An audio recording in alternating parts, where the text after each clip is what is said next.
Hello everyone. तो ये second case study है। कोशिश कर रहा हूँ कि आज 2 वीडियो कर दूँ, क्योंकि मुझे लगा कि ये भी एक इंटरेस्टिंग केस स्टडी होने वाला है। क्योंकि कल मैं वीडियो बना नहीं पाऊँगा, क्योंकि दिवाली का थोड़ा सा प्रोग्राम है और आप सबको पता है over 65 decibel sound has been banned by the high court, but कोई नहीं सुनता है। बहुत लाउड म्यूजिक बजेगा कल, इसीलिए कोशिश करता हूँ कि और एक वीडियो बना दूँ इंटरेस्टिंग वाला केसेस। तो देखो, इसका मॉडल नंबर है गीगाबाइट के GAH61M-S1। तो इसका प्रॉब्लम है नो डिस्प्ले। तो अभी पहले देख लो और कैसे सॉल्व आउट किया जाता है। तो इसका रिवीजन भी देख लो और कंडीशन अप्लाई। अभी जो मैं ट्रिक बताने वाला हूँ, गीगाबाइट का इस मॉडल का इस रिवीजन के ऊपर सिर्फ काम करेगा 2.2 और 61M-S1, ये ब्लू वाला बोर्ड में गीगाबाइट। सिर्फ इसी बोर्ड में ये ट्रिक काम करेगा, अदरवाइज़ कोई बोर्ड में ये ट्रिक काम नहीं करेगा।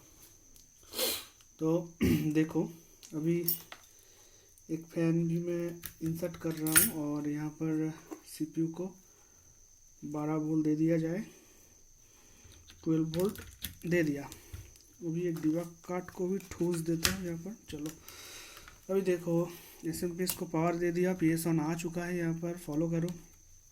अब मैं बोर्ड को चला रहा हूँ। देखो 00 कोड है,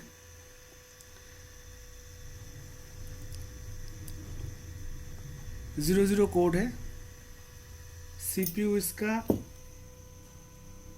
CPU इसका हिट नहीं हो रहा है, ठीक है, बिल्कुल भी हिट नहीं हो रहा है, एकदम नॉर्मल सा है, एकदम नॉर्मल सा।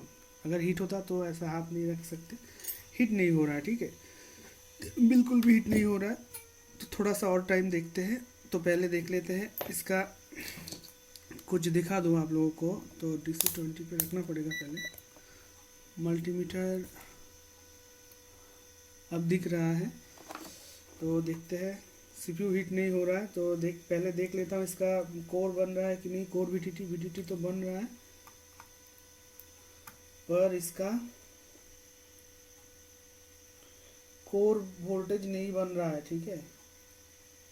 तो इसका कोर है, इसी का जो बियर ऑन होता है, बियर ऑन एक्टिव नहीं हो रहा है, तो CPU हिट नहीं हो रहा है, ठीक है। जाहिर सी बात है ये नहीं होगा।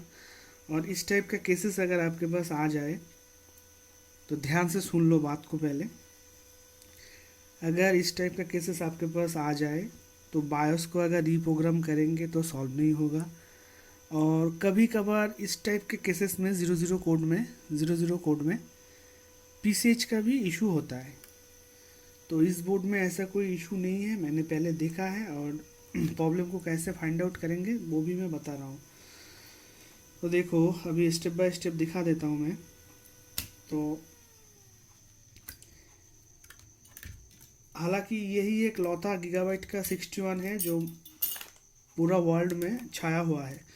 तो काम अगर करते हो तो ज़रूर आएगा आपके पास भी ये बोर्ड। जो नया काम सीख रहे हो आपके पास आएगा। तो ये है इसका एक ओपम, जो इसका LM324 इसका नाम है, ठीक है।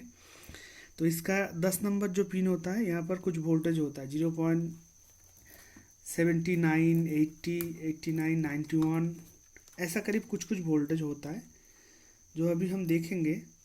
तो मैं 10 नंबर पिन बाद में दिखा देता हूँ कौन सा है। तो पहले आप देख लो, मल्टीमीटर फॉलो करो और एक बार ऑन करना पड़ेगा बोर्ड को। तो और एक बार ऑन करता हूँ। 00 कोड है, बोर्ड चल रहा है, लेकिन फैन मैंने खोल दिया। एक फैन लगा देता हूँ। देखो, अभी देखो, इसका एक ग्राउंड कर रहा हूँ और एक मैंने 10 नंबर पिन पे रखा, ठीक है। बोर्ड ऑफ हो गया, सॉरी। तो देखो 0.94 वोल्ट अवेलेबल है इसका। तो बोर्ड को एक बार ऑफ करके ऑन करता हूँ। थोड़ा सा टाइम लगता है, क्योंकि ये SMPS में थोड़ा सा पावर कंजम्पशन ज़्यादा टाइम रहता है कैपेसिटर की वजह से। अभी भी नहीं गया। ये डिबग कार्ड का LED जाएगा तब मल्टीमीटर पे फॉलो करना। धीरे देखो, डिबग कार्ड चला गया, वहाँ पर धीरे धीरे मल्टीमीटर फॉलो करो, कमते जा रहा है। तो अभी मैं पावर दे रहा हूँ तो डायरेक्टली देखो 0.94 पे आ गए। अभी देखो मैं स्विचिंग कर रहा हूँ, मल्टीमीटर पे फॉलो करो आप। देखो यहाँ पर कांस्टेंट वोल्टेज है। यहाँ पर 10 नंबर पिन पे जो वोल्टेज है वो फ्लक्चुएट नहीं होना चाहिए। अगर 1 2 3 वोल्टेज ज़्यादा कम हुआ तो ठीक है, लेकिन फट से ज़ीरो हो जाना या फिर 10-20 पॉइंट कम हो जाना तो कुछ और प्रॉब्लम है। तो अभी पॉइंट पे आते हैं, इसे ऑफ करते हैं। तो ट्रिक ये है, इस बोर्ड में अगर आपके पास आया तो ऐसा कुछ प्रॉब्लम है तो देखो, पहले भी कहीं पे गया था रिपेयरिंग के लिए, तो उन्होंने शायद वीडियो यूट्यूब में वीडियो देख के किया होगा। तो यहाँ पर दो जो एक मॉसफेट एक ट्रांजिस्टर होता है, दोनों को ही रिमूव कर दिया। तो ये दोनों करने के बाद यहाँ पर वोल्टेज कांस्टेंट हो गया। तो पहले शायद इस बोर्ड में कांस्टेंट वोल्टेज भी नहीं था, पर ये दोनों रिमूव करने के बाद भी सॉल्व नहीं हुआ, तो ये रिटर्न कर दिया बोर्ड को। तो अभी देखो इस बोर्ड में, सिर्फ इस मॉडल के बोर्ड में एक और भी फंडा है, जो और दो चीज़ आपको रिप्लेस करना है या फिर रिमूव करना है।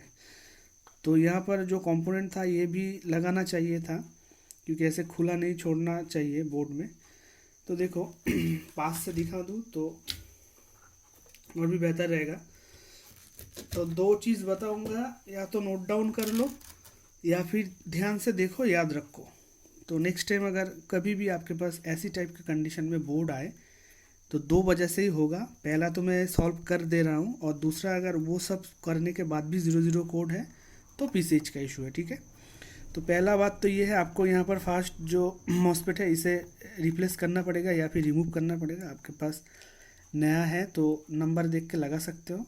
दूसरी बात ये है, देख लो ये सीपीयू के पास ये वाला, सॉरी दिख नहीं रहा है, ये वाला यहाँ पर एक मॉसफेट है। आपको ये मॉसफेट भी रिमूव करना पड़ेगा या फिर रिप्लेस करना पड़ेगा। और ये मॉसफेट रिमूव करने के बाद, ये वाला मॉसफेट रिमूव करने के बाद आपको फिर भी ये बोर्ड में अगर कोडिंग वगैरह नहीं आता है तो यहाँ पर फॉलो करो। ये जो फास्ट लाइन का रैम स्लॉट के बाद में जो मॉसफेट आता है, फास्ट मॉसफेट, ये ट्रांजिस्टर है शायद, मॉसफेट नहीं है, मुझे देखना पड़ेगा अभी। इस कंपोनेंट को भी रिप्लेस करना पड़ेगा या फिर रिमूव करना पड़ेगा। तो पहले हम इसको रिमूव करेंगे, उसके बाद इसको, दोनों को ही पहले रिमूव करके देखेंगे बोर्ड में कोड आता है कि नहीं। तो ये एक ट्रिक है, इसलिए ज़्यादा कुछ नहीं बता रहा हूँ, बस दिखा रहा हूँ। अगर प्रॉब्लम ऐसा आ जाए तो ऐसा करो, 200% आपका प्रॉब्लम सॉल्व आउट हो जाएगा। तो देखते रहो। अभी 00 कोड है फिलहाल, और रैम भी वही है और सीपीयू भी वही है। मैं कुछ भी नहीं चेंज करने वाला हूँ, ना तो मैं बायस करने वाला हूँ, ना पीसीएच पे हिट करने वाला हूँ, ठीक है। तो देखो मैं किसको रिमूव किया मैं दिखा दूंगा, पहले मैं रिमूव कर लूँ।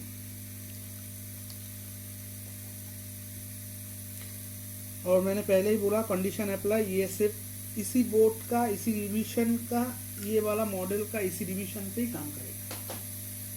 रिवीजन चेंज हो गया तो लॉजिक कुछ और हो जाएगा, फंडा भी कुछ और है। और आपका अगर प्रॉब्लम पीसीएच से हो रहा है तो फिर सारा कुछ अप्लाई करने के बाद भी आपका प्रॉब्लम सॉल्व नहीं होगा।